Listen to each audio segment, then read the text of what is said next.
Alright, so how do I cope with everyday life with bipolar? Work, routines, emotions, and feeling functional. Have you ever looked around at everyone else and thought, how are they doing this so easily? How are they going to work, keeping up with their house, answering messages, managing relationships, exercise, cooking, paying bills, making appointments, and still somehow looking like they have it all together?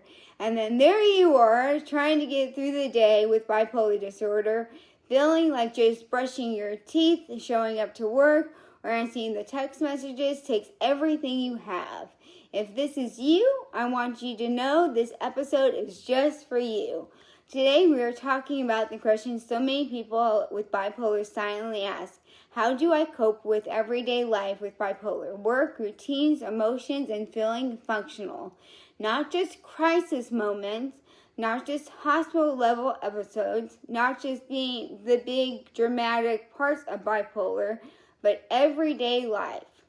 Alarm goes off, the dishes are in the sink, the laundry that has been sitting there for 3 days, the job you have to go to even when your brain feels foggy, the emotions that feel too big for the moment, the routines that you know would help but sometimes feel impossible to actually keep. The guilt of wanting to be consistent but feeling like your mood keeps pulling the ground out from underneath you. I know this place personally. There have been so many mornings in my life where I woke up feeling behind. Before the day even started, I felt like I was trying to catch up to a version of myself I could not reach. As a school teacher, I have had days where I walked into my classroom carrying way more than a teacher bag. I carried anxiety, I carried depression, I carried racing thoughts, I carried exhaustion, I carried the pressure to smile, teach, lead, answer questions, solve problems, and be emotionally available with children, when inside I felt like I could barely hold myself together. And that is one of the hardest parts of high-functioning bipolar. People see you showing up, and so they assume that you're okay. They see you working, assume you are stable. They see you doing things, so they do not realize how much it actually costs you. I remember mornings where I would get up early, take care of my dogs, get myself together, drive to work, and then sit in my car for a moment before going inside. And in that quiet space before the day demanded everything from me, I would take a deep breath and think, okay, just get through today. Not the week, not the month, not the rest of my life, just today. There were days where I felt depressed and heavy, but still had to teach. Days I felt anxious and overstimulated, but still had to answer a room full of little voices calling my name. Days I felt like my brain was moving too fast, but I had to slow down enough to be present. Days I came home and looked at my house and felt defeated because the clutter made my anxiety worse, but I did not have the energy to actually fix it. And then there was the guilt of not being more productive, guilt for needing more structure, guilt for being tired, guilt for struggling with things that other people seem to do without thinking. But over time, I started learning something that changed the way I approached my life. Functioning with bipolar is not about forcing yourself to live like someone who does not have bipolar. It's about building a life that supports the brain and body you actually have. And that shift matters because so many of us spend years trying to shame ourselves into consistency. We think, I should be doing this, or I should be more disciplined, or I should be stronger. I should not need this much support. But shame does not create stability. Support creates stability. Structure creates stability. Self-awareness creates stability. Compassion creates stability. Treatment creates stability. Routines create stability. And learning your own patterns creates stability. So let's talk about how to cope with everyday life with bipolar in a way that is practical, honest, and doable. I have 9 ways for you. So first, we have to stop measuring ourselves by someone else's capacity. And this is huge. Someone else may be able to stay up late, skip meals, work all day, go out at night, sleep 4 hours, and bounce back. This does not mean your body can. Someone else may be able to handle chaotic schedules, constant social plans, emotional drama, caffeine all day, and no routine. That does not mean that your nervous system can. Living with bipolar means we have to learn what our brain needs to stay well, right? That does not make us weak, it makes us wise. For many people with bipolar, sleep, routine, stress management, medication, consistency, therapy, nutrition, movement, and support are not optional extras. They are part of staying stable. That means our life needs more anchors than someone else's. A regular wake-up time, a bedtime routine, meals that keep our body fueled, a way to track our mood, like a mood journal, a plan for a stressful season, a support person who knows our warning signs, a way to reduce stimulation when our mind starts racing, a way to help before things spiral. You're not being dramatic when you need structure. You're protecting your stability. So second, simplify your routines. A lot of people think routines have to be complicated to work. They imagine some perfect morning routine with journaling, meditation, exercise, Bible study, skincare, breakfast, cleaning, and a full life reset before 7 a.m. But when you have bipolar, especially when you are in a hard season, a routine has to be realistic. A routine that is too big can become another reason to feel like you failed. So instead of asking, what is a perfect routine, ask, what is the smallest routine that would help me feel more grounded? Maybe your morning routine is simply this: take medication, drink water, get dressed, eat something small, step outside for light. That is a routine. Maybe your evening routine is set clothes out, turn lights down, take medication, put your phone away, get in bed around the same time. That is a routine. Maybe your after work routine could look like this: feed the dogs. Had to put that one in there, no dogs. Change clothes. Sit down for 10 minutes. Do one small reset task. That is a routine. The goal is not perfection, the goal is rhythm. Because bipolar can make life feel unpredictable, routine gives your brain something steady to come back to.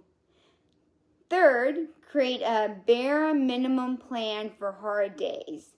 This has been so important for me. There are days when you may not feel like you have the full capacity. Depression may make everything feel heavy.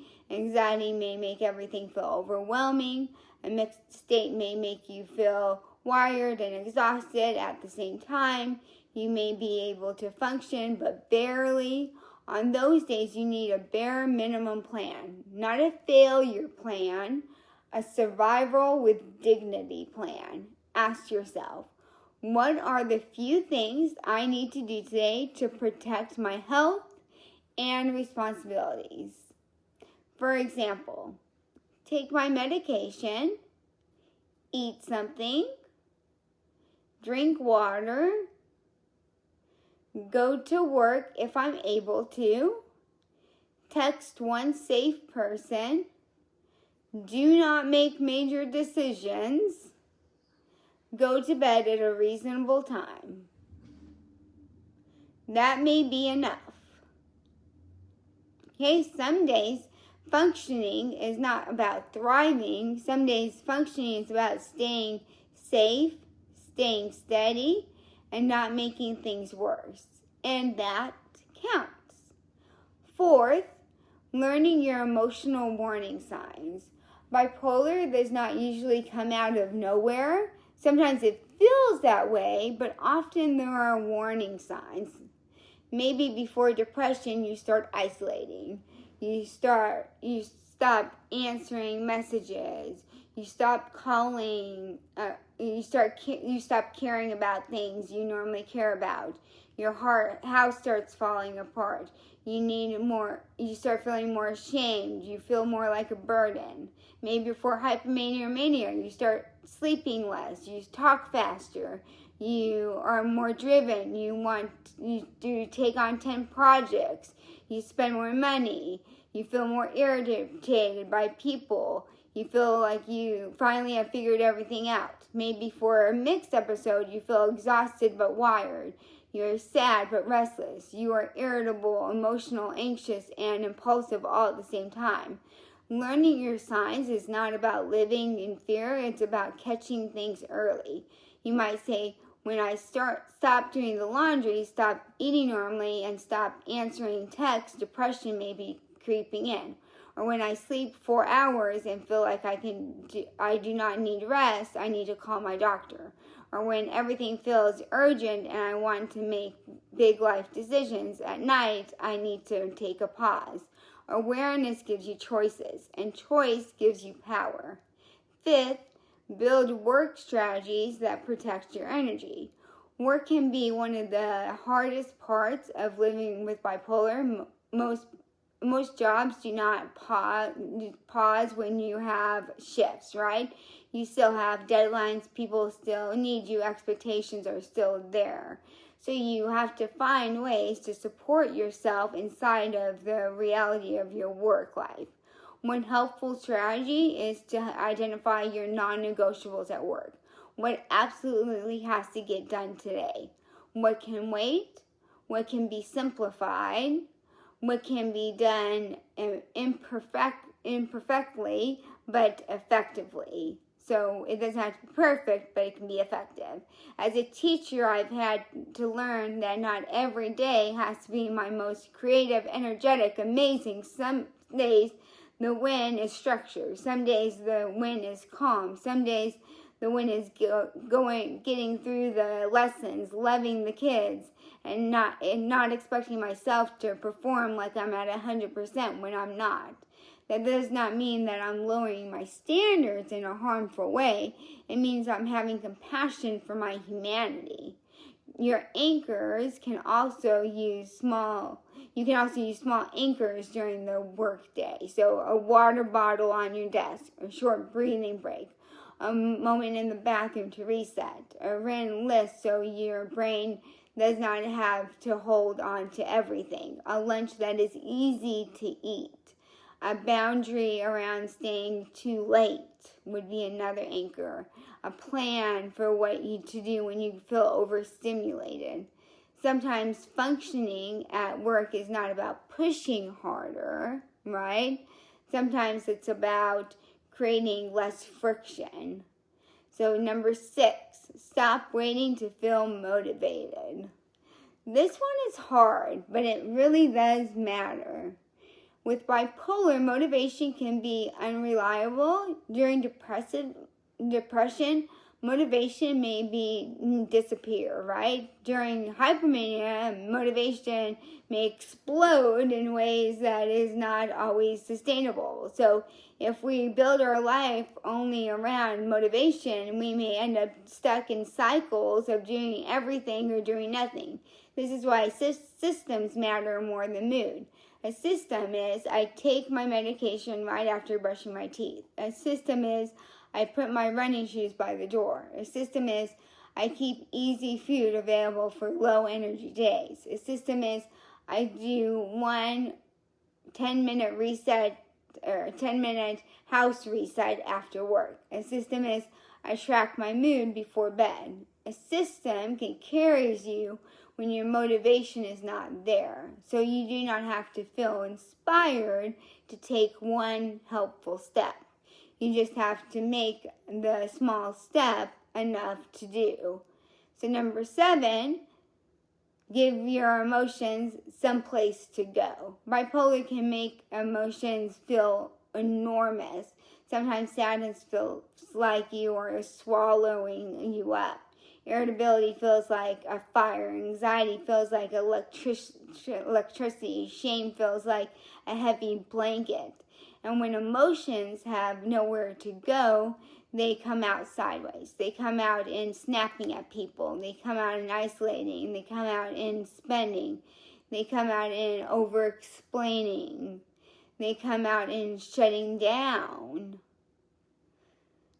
They come out in self-sabotage. So we need healthy outlets. Journaling can help.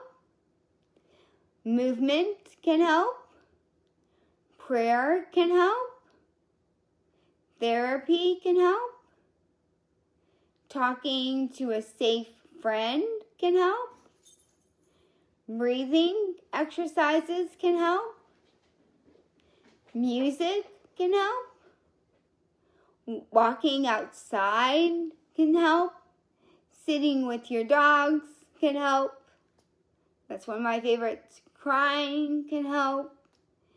Naming the emotion, simply just naming the emotion can help. Sometimes I have to say, I am not lazy, I am overwhelmed. Or, I'm not failing, I am depressed. Or, I'm not crazy, I'm activated. Or, this feeling is real, but it is not the whole truth. That matters because feelings are valid, but they are not always accurate narrators. A feeling may tell you nothing will ever get better, but the truth says this is a hard moment, not the end of my story. A feeling may tell you I am too much, but the truth says I am a person who needs and I am learning how to care for them. So number 8, ask for support before you are desperate. Many of us wait too long to ask for help. We wait until we are drowning. We wait until the episode is in full force. We wait until we have isolated, spiraled, stopped sleeping, stopped eating, or made choices we regret. But support works best when it starts early. That might mean telling a trusted friend, I'm starting to feel off. Can you check on me this week? It might mean messaging your therapist. It might mean calling your psychiatrist. It might mean joining a support group. It might mean creating a plan with your care team while you are stable, so they know what to look for when you are not. Asking for help is not weakness. It is one of the strongest things that you can actually do. And then number 9, remember that functional does not mean flawless.